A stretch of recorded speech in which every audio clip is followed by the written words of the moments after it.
Hi guys, welcome back to my channel Lush Gardener. So I was thinking of repotting these three of the succulents. There are some more that I will be repotting. Now the reason why I'm planning to repot is because these guys have been in this pot for a very long time. I think I shifted over here. I think I renewed my 3-year contract, which means it's been 3 years over here.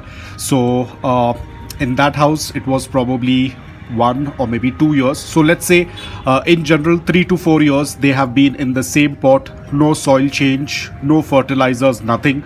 And in fact these two succulents, when I shifted over here, these two succulents were having a lot of issues. There was a point wherein there was only 2 or 3 leaves left on the crown area, and I thought probably it is gonna die, it won't survive. This is Echeveria Black Sabbath. It is a very rare succulent and I thought I'm going to lose it off. I just kept it aside and kept a close watch, and eventually it started to grow back once again. Even this one, I'm not very sure about the ID, but this one is also a rare succulent. I'm not very sure.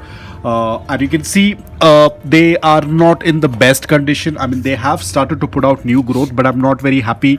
And very soon we are getting into the summer season, which is their active growing period. So I thought I will repot them in some new fresh soil. Now when I'm saying fresh soil, it is the same soil which I tend to use, 80% of aquarium sand and 20% of filtered garden soil.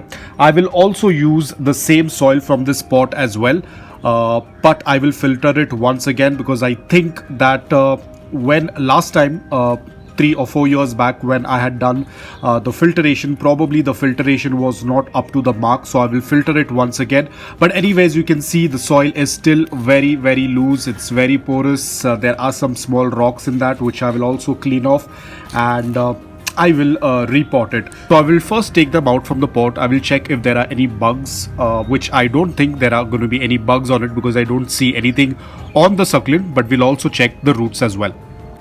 So I was trying to find my gardening tools, which I never find when I need them. So I'm just going to use this. So a lot of dry leaves. So I will just clean out all of the dry leaves, and things look quite good. I don't see any bugs as such, but a lot of dry leaves. So we will take out all of that dry leaf, because as I've said this earlier, this is the best time to take out all of the leaves from the stem area. Much easier. This is Echeveria champagne, and all these dots that you see, please don't be worried. This is nothing related with fungus or any kind of disease. This is basically the pigment anthocyanin, which tend to show up like freckles, because now summers are here, so most of the Echeverias will get into their growing period, so the anthocyanin pigment starts to slowly reduce, so you don't have to be worried. Overall the succulent looks fantastic. I don't see any issues with the roots. There are no root mealy bugs, nothing. Everything looks perfect. So I'm just going to take out all of the soil and filter it off. Looks like I also had some perlite in the root area. So I'm going to take out everything, because I'm going to replenish the soil. I already have the fresh soil, which again the same thing, 80% aquarium sand, 20% filtered garden soil. So I'm just going to filter this off. I'm not going to take out the stone from the drain hole, so I'm just going to filter it off. Looks like it does have a lot of dust, as you can see. So you can see this is all the dust that was present. The first thing what I'm going to do is I'm going to take the soil and fill it up.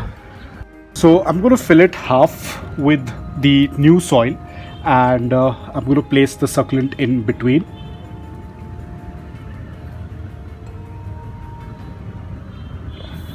So that the root area can have the new soil, and this old soil I'm going to top it up. As I said, we don't waste anything in our garden, so we are going to use the same soil that we have filtered out.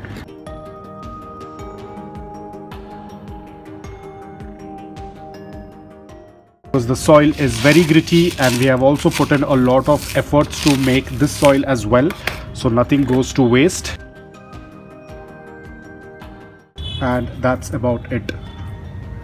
As always, we are not going to be watering it right away. We will wait for a couple of days. I know the succulent looks quite stressed and underwatered, but it's absolutely fine. The succulent is not extremely dehydrated, it is slightly underwatered. We will keep it aside because during night the humidity is very high and most probably it will start to open up, but we are not going to water it right away. Maybe after 2 or 3 days I'll be going ahead and doing a complete watering until the water starts passing through the drain hole. So I will do the same process for all of them. So guys, all three have been repotted. Now all we have to do is just wait. As I said, 2 of these succulents are very important to me. Both of them are very rare, so I hope that this repotting is going to help them. They were in need of repotting from a very long time and I kept delaying it, but today I thought I'm just going to do it and finish it off. Now these are only the 3 pots. I have probably another 100 or 150, so wish me all the luck. I will have to sit and repot all of them. So guys, that's all about it. I hope that this video was helpful to you. If it was, please hit the like button, and if you're new to my channel, please consider subscribing to it. Until then, take care, stay safe and keep propagating.